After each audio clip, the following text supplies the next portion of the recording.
কাল ছিল হনুমানজির জন্মদিন আর আমরা সবাই মিলে চলে গিয়েছিলাম কামাখ্যাগুড়ি হনুমান মন্দিরে। আমি তো প্রায়ই যাই হনুমানজির মন্দিরে, তো আজকে যেহেতু তার জন্মদিন ছিল আর সেই উপলক্ষে তো যেতেই হতো, তো আমরা সবাই মিলে বেরিয়ে পড়েছি।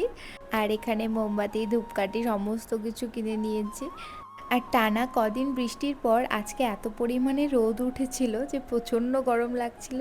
তো তারপর লাড্ডুটাও কিনে নিলাম আর এই তো টোটো করে চলে যাচ্ছি আমরা সবাই মিলে। আর এই তো মন্দিরে চলেও আসলাম, আর আজকে এত সুন্দর করে সাজিয়েছিল পুরো মন্দিরটা, মানে দেখেই মনটা ভরে যাচ্ছিল। তারপর তো ফার্স্টে গিয়ে আমরা সমস্ত মোমবাতি ধূপকাঠিগুলো জ্বালিয়ে দিলাম সমস্ত ঠাকুরের এখানে। আর হনুমানজির এখানে পর্দা দেওয়া ছিল, তো একটু পরপর খুলছিল আর সবাই দর্শন করছিলাম।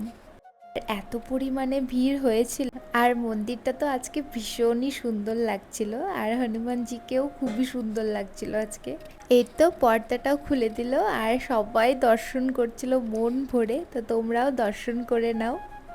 আবার পর্দা দিয়ে দিচ্ছিল, তো একটু পরপর পর্দা খুলছিল, তো সবাই দর্শন করে নিচ্ছিল। আর অঞ্জলি যেহেতু অনেকটা দেরি ছিল, আমরা অনেকটাই আগে গিয়েছিলাম, তো তারপর আমরা একটু বাইরেটা ঘোরাঘুরি করছিলাম আর মন্দিরটা দেখেই যাচ্ছিলাম, এত সুন্দরভাবে সাজিয়েছিল আজকে।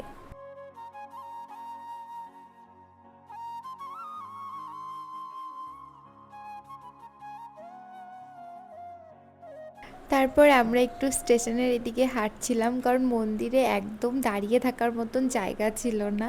তো আমরা একটু পরপর যাচ্ছিলাম মন্দিরে আর এদিকে চলে আসছিলাম, যেহেতু অনেক গরম লাগছিল আর আজকে এত পরিমাণে গরম দিচ্ছিল।